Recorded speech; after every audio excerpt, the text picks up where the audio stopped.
विद्यार्थी मित्रांनो नमस्कार। शिक्षण प्रसारक मंडळ वणी द्वारा संचालित लोकमान्य टिळक महाविद्यालय वणी तर्फे आयोजित ऑनलाईन शिक्षण उपक्रमामध्ये वर्ग 11वीच्या सर्व विद्यार्थ्यांचं मी मनापासून स्वागत करतो। मी प्राध्यापक सुनील उद्धव गेडाम, विषय राज्यशास्त्र, लोकमान्य टिळक महाविद्यालय वणी। मागील 1 महिन्यापासून आपण ऑनलाईनच्या द्वारे शिक्षण देण्याचा प्रयत्न आपल्या महाविद्यालयाने केलेला आहे आणि प्रत्येक टॉपिकचे व्हिडिओ बनवून तुमच्या व्हॉट्सअप ग्रुपच्या माध्यमातून तुमच्यापर्यंत पोहोचविण्याचा सुद्धा प्रयत्न केलेला आहे। आणि ते व्हिडिओ पाहिल्यानंतर तुम्हाला त्या टॉपिकच्या संदर्भात, त्या विषयाच्या संदर्भात ज्या काही अडचणी निर्माण होतात त्या अडचणी सुद्धा आपण झूम मीटिंगद्वारे सोडविण्याचा प्रयत्न करीत आहोत। तर मागील तासिकेमध्ये आपण लोकशाही शासनाचे प्रकार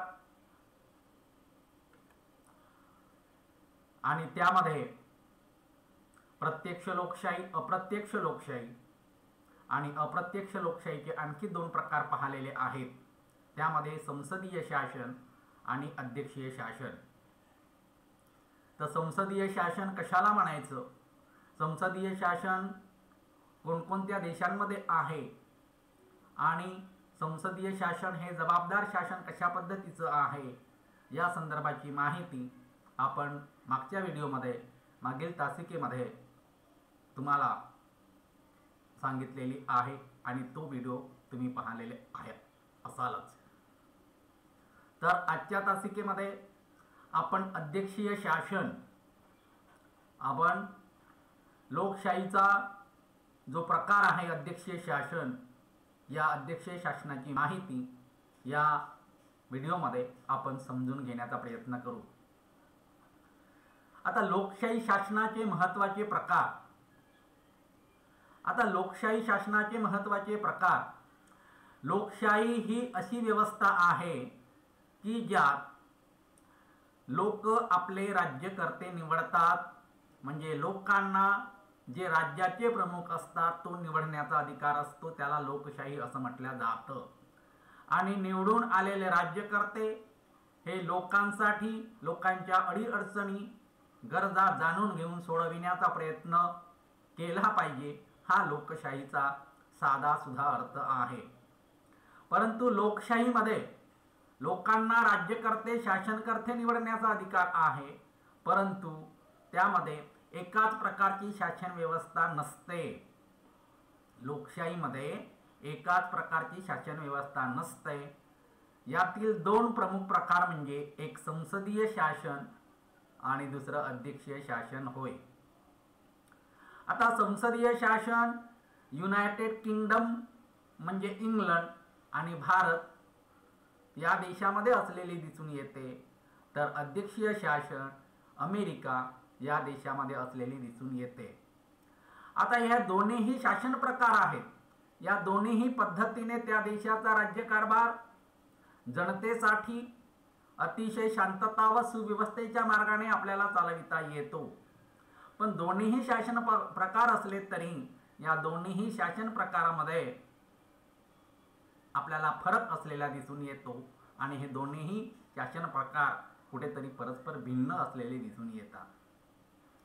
तर पहिल्या प्रकारामध्ये संसदीय शासन पद्धती या संदर्भाचा व्हिडिओ आपण बनवला आणि तुमच्यापर्यंत पोहोचला। तर आता आपण अध्यक्षीय शासन पद्धतीचा प्रकार समजून घेण्याचा प्रयत्न करू। तर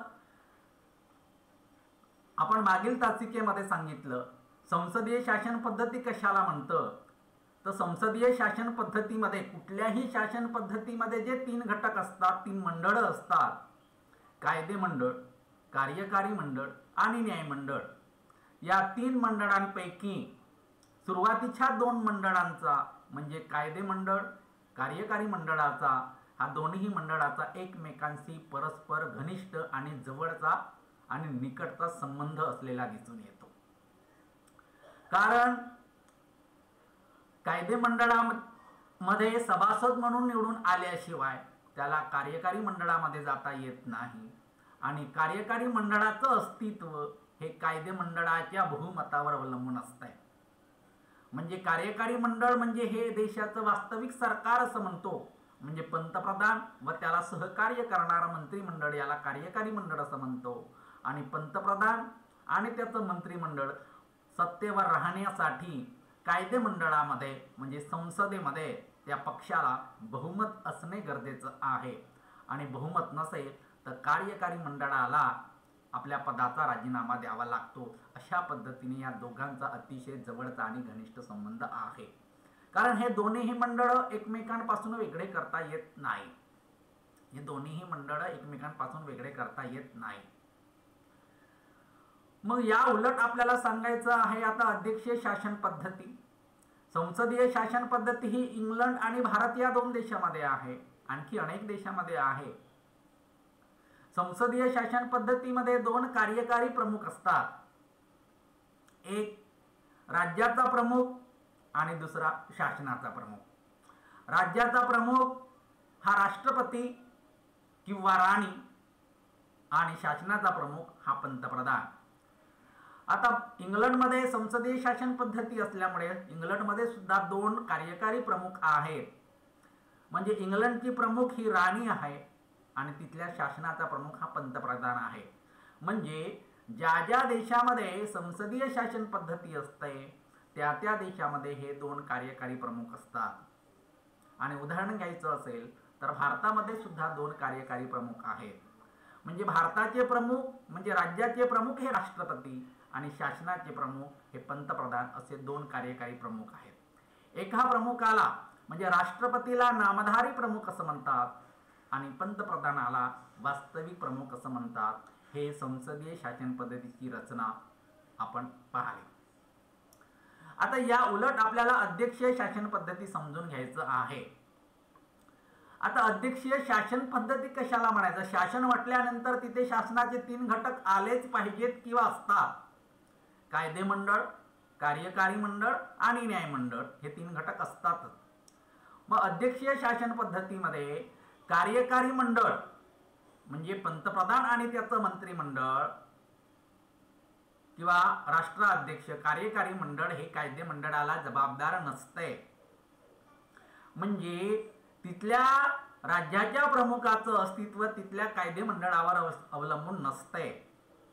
आणि ज्या शासन पद्धतीमध्ये कार्यकारी मंडळ हे कायदे मंडळाला जबाबदार नसते आणि ज्या शासन पद्धतीमध्ये एकच प्रमुख असतो त्याला अध्यक्षीय शासन पद्धती असं म्हणतात. उदाहरणार्थ अमेरिका होय. अमेरिकेचे मध्ये एकच कार्यकारी प्रमुख असतो. अमेरिकेच्या कार्यकारी प्रमुखाला राष्ट्राध्यक्ष असे म्हणतात. असं अध्यक्षीय शासन पद्धती आहे. आता अध्यक्षीय शासन पद्धती आणि संसदीय शासन पद्धती हे दोन्ही शासनाचे प्रकार लोकशाही शासनाच्या दृष्टीने अतिशय महत्त्वाचे आहेत. आता अध्यक्षीय शासन पद्धतीमध्ये कोणकोणत्या बाबींचा कोणकोणत्या गोष्टींचा समावेश होतो हे सुद्धा समजून घेणे तितकेच महत्त्वाचे ठरणार आहे. अध्यक्षीय शासन पद्धती. आता अध्यक्षीय पद्धतीमध्ये कार्यकारी प्रमुख हे मर्यादित काळासाठी लोकांकडून निवडले जातात. अध्यक्षीय शासन पद्धतीमध्ये एकच कार्यकारी प्रमुख असतो. त्या प्रमुखाला राष्ट्राध्यक्ष असं म्हणतात आणि हे राष्ट्राध्यक्ष काही मर्यादित कालावधीसाठी लोकांकडून निवडले जातात. या कार्यकारी प्रमुखाला अध्यक्ष असे म्हणतात. म्हणून या पद्धतीला अध्यक्षीय पद्धती सुद्धा म्हणता येईल. राष्ट्रप्रमुख व शासनाचे प्रमुख ही दोन्ही पदे हे अध्यक्ष भूषवत असतात. एकच प्रमुख असल्यामुळे तिथल्या राज्याचा प्रमुख आणि तिथल्या शासनाचा प्रमुख हे दोन्ही पदे एकाकडेच असतात. त्याला राष्ट्राध्यक्ष असं म्हणतात. अध्यक्षांना संविधानाने काही अधिकार दिलेले असतात. कायदे मंडळाकडून बनविलेल्या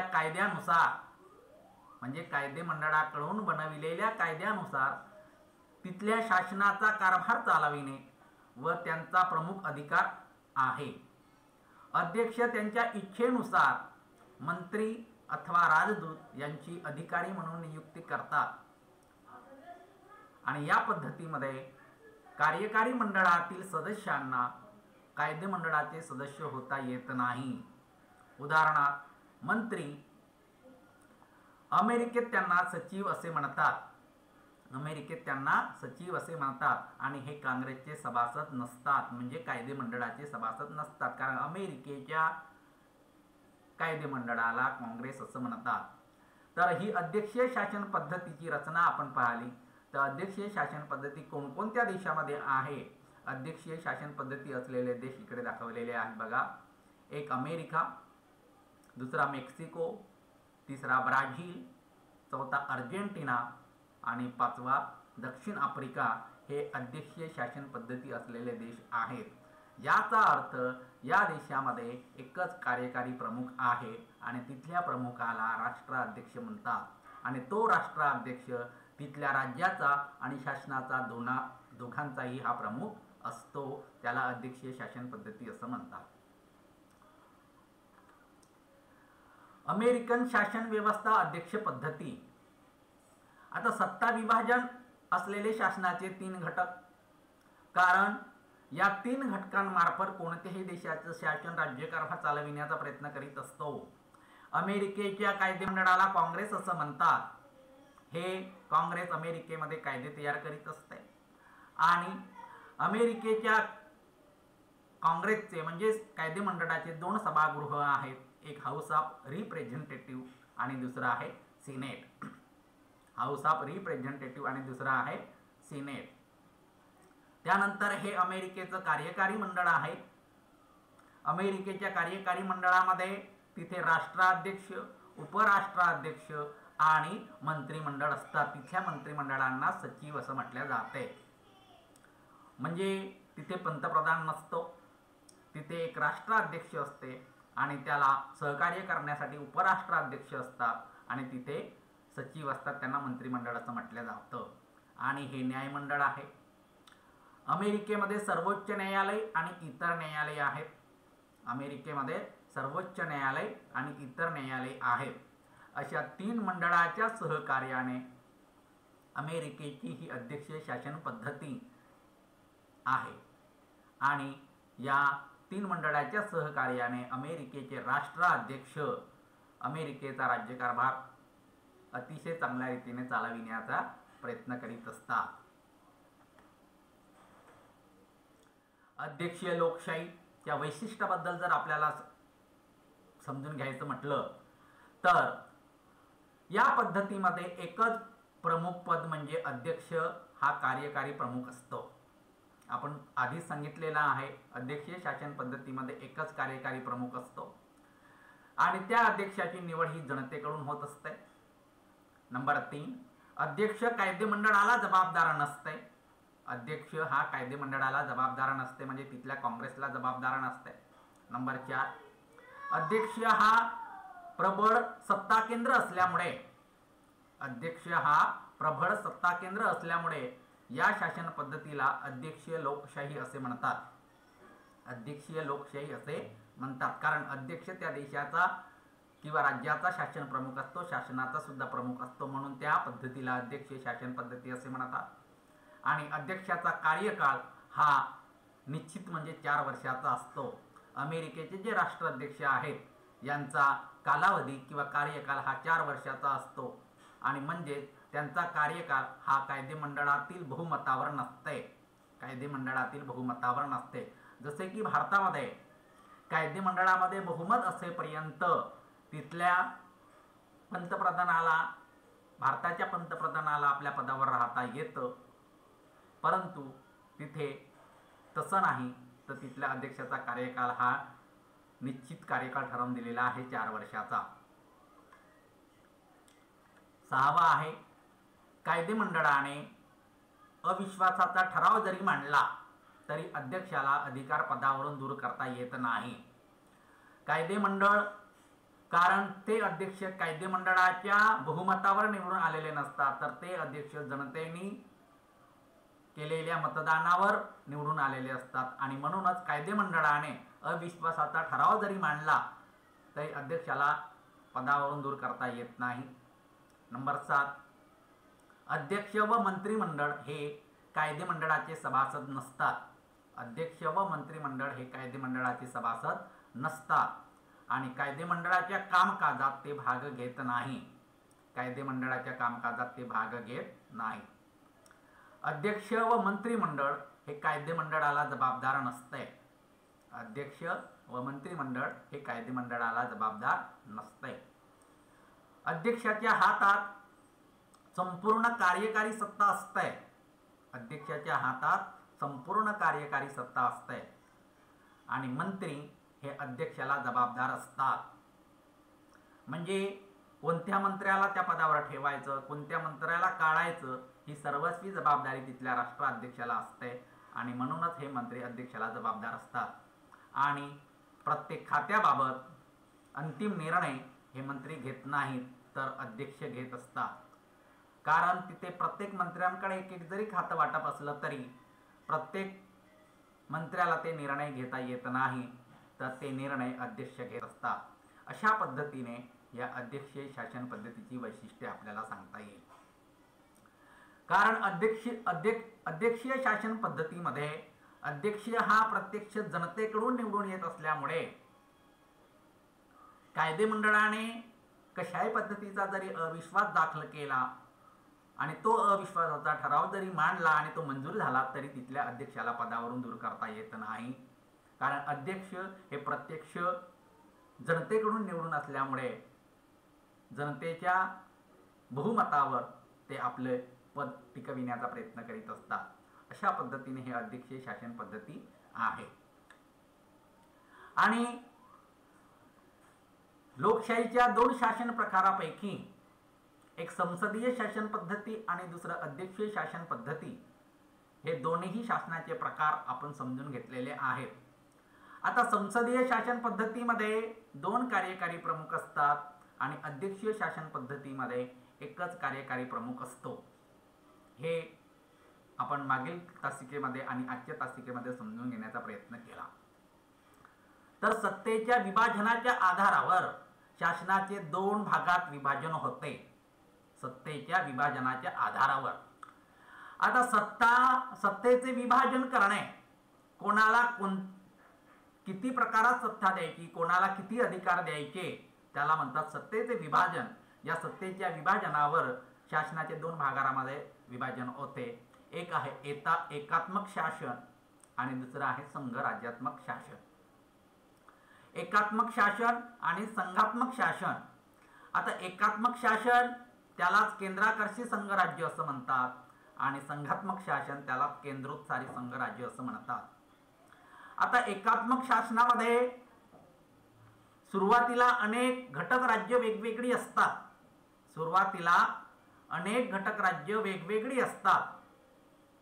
परंतु ती घटक राज्यकारभार करण्याच्या दृष्टिकोनातून जेव्हा केंद्राकडे आकर्षल्या जातात, केंद्राकडे एकवटल्या जातात, तेव्हा त्याचं केंद्राकर्षी म्हणजे त्या संपूर्ण घटक राज्याचं मिळून एकच केंद्र बनत असते. त्याला एकात्मक शासन असं म्हटलं जातं किंवा त्याला केंद्राकर्षी संघराज्य असं म्हटलं जातं.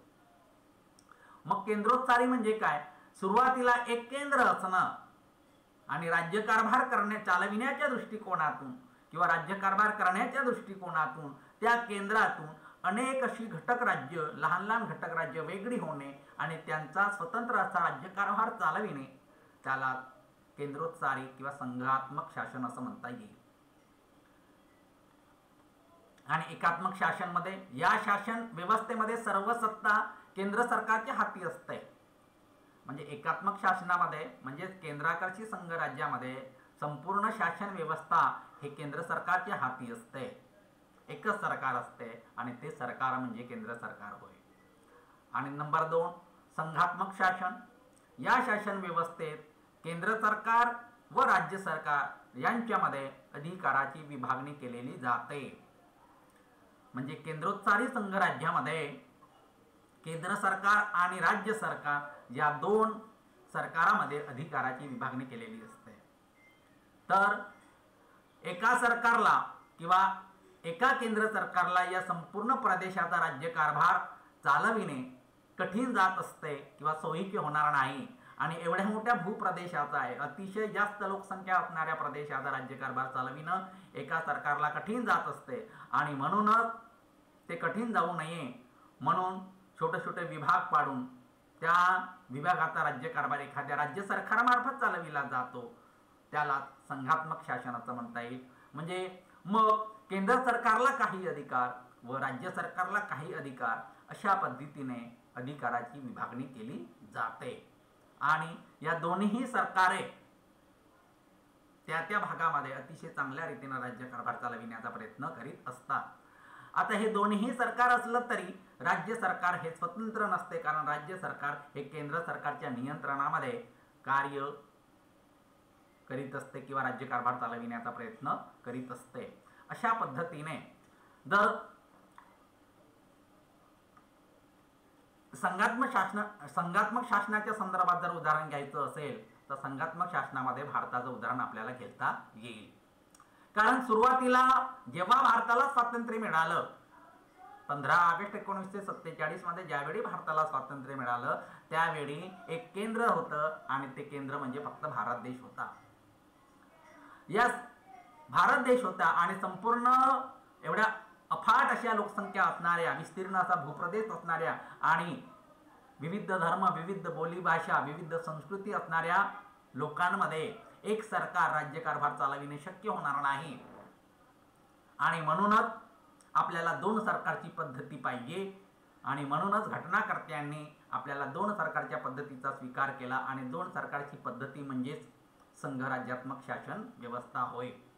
आणि मग या भारतामधून अनेक अशी घटक राज्य आज वेगवेगळी झालेली दिसून येतात.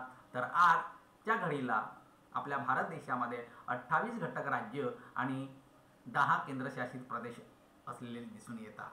या 28 घटक राज्याचा राज्यकारभार चालविण्यासाठी 28 घटक राज्यामध्ये प्रत्येक घटक राज्यामध्ये एक राज्य सरकार आहे आणि केंद्रशासित प्रदेशामध्ये सुद्धा सरकारे आहेत. अशा पद्धतीने या सरकारने सत्तेची काय केलेली आहे, विभागणी केलेली आहे आणि ही सत्तेची विभागणी केंद्र सरकार आणि राज्य सरकार या दोन्ही सरकारामध्ये सत्तेच्या संदर्भामध्ये वाद निर्माण होऊ नयेत, सत्तेच्या संदर्भात वाद निर्माण होऊ नयेत म्हणून त्यांच्यात अधिकाराची किंवा सत्तेची विभागणी केलेली आहे. आणि ही अधिकाराची आणि सत्तेची विभागणी भारतीय राज्यघटनेच्या सूचींमध्ये सांगितलेली आहे आणि अशा सूची 3 सांगितलेल्या आहेत. एक केंद्र सूची, दुसरा आहे राज्य सूची, तिसरा आहे समवर्ती सूची आणि जे उरलेले अधिकार असतात त्याला शेषाधिकार असं म्हटलं जातं. अशा पद्धतीने अधिकाराची विभागणी केलेली आहे. तर केंद्र सूचीमध्ये एकूण 97 विषय आहेत आणि या 97 विषयांवर कायदा तयार करण्याचा अधिकार हा वरच्या सरकारला म्हणजे केंद्र सरकारला दिलेला आहे. राज्य सूचीमध्ये एकूण 66 विषय आहेत आणि या 66 विषयांवर कायदा तयार करण्याचा अधिकार हा राज्य सरकारला दिलेला आहे. आणि समवर्त सूचीमध्ये एकूण 47 विषय आहेत. या 47 विषयांवर कायदा तयार करण्याचा अधिकार या दोन्ही सरकारांमध्ये अर्धे अर्धे वाटून दिलेले आहेत. आणि उरलेले जे शेषाधिकार असतात या शेषाधिकारावर कायदा तयार करण्याचा, नियम तयार करण्याचा, अंमलबजावणी करण्याचा अधिकार हा केंद्र सरकारला दिलेला आहे. अशा पद्धतीने या दोन्ही सरकारामध्ये कधी वाद निर्माण होऊ नये म्हणून केंद्र सरकारला काय अधिकार दिले, राज्य सरकारला काय अधिकार दिले हे भारतीय राज्यघटनेमध्ये लिखित स्वरूपात नोंद करून ठेवलेले आहे. अशा पद्धतीने या दोन्ही सरकारामध्ये सत्तेची विभागणी म्हणजे वाटणी करून दिलेली आहे. तर आपल्याला हे माहीत असणं गरजेचं आहे की अध्यक्षीय पद्धती असलेले देश कोणते.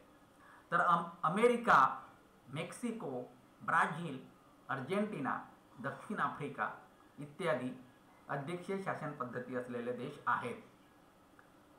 त्यानंतर संसदीय शासन पद्धती असलेले देश कोणते. Bharat, United kingdom, Germany, Italy, Japan, Canada, Australia हे संसदीय शासन पद्धती असलेले देश आहेत. अशा पद्धतीने अध्यक्षीय शासन पद्धती कोणकोणत्या देशामध्ये आहे, संसदीय शासन पद्धती कोणकोणत्या देशामध्ये आहे आणि त्यानंतर इथे काय म्हटलेलं आहे, अमेरिकेतील रिपब्लिकन पक्ष आणि डेमोक्रॅटिक पक्षाच्या प्रत्येकी 4 अध्यक्षाची नावे लिहा. हे आपल्याला शोधायचं आहे. अमेरिकेमध्ये 2 पक्ष आहेत. अमेरिकेमध्ये द्विगृही पक्ष पद्धती आहे. द्विगृही पक्ष पद्धती म्हणजे 2 पक्ष आहेत, द्विपक्ष पद्धती आहे. अमेरिकेमध्ये पहिला पक्ष आहे रिपब्लिकन आणि दुसरा पक्ष आहे डेमोक्रॅटिक. तर रिपब्लिकन पक्षाचे अमेरिकेमध्ये किती अध्यक्ष झालेले आहेत, तेवढ्या 4 अध्यक्षाची नावे शोधायची आहेत. आणि डेमोक्रॅटिक पक्षाची जेवढे काही अध्यक्ष झालेले आहेत तिथल्या 4 अध्यक्षाची नावे आपल्याला शोधायची आहेत. हे अमेरिकेमध्ये 2च पक्ष पद्धती आहेत, परंतु भारतामध्ये अनेक पक्ष पद्धती आहेत. त्यालाच बहुपक्ष पद्धती असं आपण म्हणतो. कायदेमंडळ हे लोकांकडून निवडले जाते. संविधानाने त्यांना कायदे करण्याचा अधिकार दिला आहे, परंतु हा अधिकार मर्यादित आहे. म्हणजे कायदे मंडळाचे जे सभासद असतात त्यांना कायदे तयार करण्याचा अधिकार आहे, परंतु तो कायदे तयार करण्याचा अधिकार हा त्यांना मर्यादित स्वरूपाचा आहे. कारण अध्यक्षाच्या मंजुरीनंतरच हे कायदे संमत होतात. कायदे मंडळाचे कायदे नाकारण्याचा अधिकार हा अध्यक्षांना असतो. जर कायदे मंडळाने कोणताही कायदा तयार केला तर तो कायदा नाकारण्याचा अधिकार हा सुद्धा अध्यक्षांना असतो. त्यालाच नकाराधिकार म्हणजे वोट पॉवर असं म्हणतात. एखाद्या समस्येचे निराकरण करण्यासाठी कार्यकारी मंडळाने प्रस्तावित केलेला कायदा मंजूर करण्याची विनंती ते कायदे मंडळाला करू शकतात. अध्यक्षांनी संविधानाचे उल्लंघन केले तर कायदे मंडळ त्यांना पदच्युत करू शकते. वस्तुतः लोकशाही व्यवस्थेमध्ये अशी वेळ अभावानेच येते. सत्तेवर राहण्यासाठी अध्यक्षांना कायदे मंडळातील बहुमताची गरज नसते, तर कायदे मंडळात बहुमत नाही म्हणून त्यांना राजीनामा देण्याची गरज नसते. परंतु त्यांना कायदे मंडळात बहुमत नसेल तर शासनाच्या कामकाजामध्ये अडथळे येऊ शकतात. कारण त्या परिस्थितीमध्ये कायदे मंडळ व कार्यकारी मंडळ हे एकमेकांची सतत अडवणूक करू शकतात. अशा पद्धतीने अध्यक्षीय शासन पद्धतीचा माहिती आहे. तर आता आपण अध्यक्षीय शासन पद्धतीच्या संदर्भामध्ये या तासिकेमध्ये या व्हिडिओमध्ये माहिती तुम्हाला सांगण्याचा प्रयत्न केलेला आहे. तर या तासिकेच्या संदर्भात विद्यार्थ्यांना काही अडचणी असल्यास विद्यार्थ्यांनी माझ्या मोबाईल नंबरवर संपर्क साधायचा आहे. माझा मोबाईल नंबर आहे 7756959581. धन्यवाद.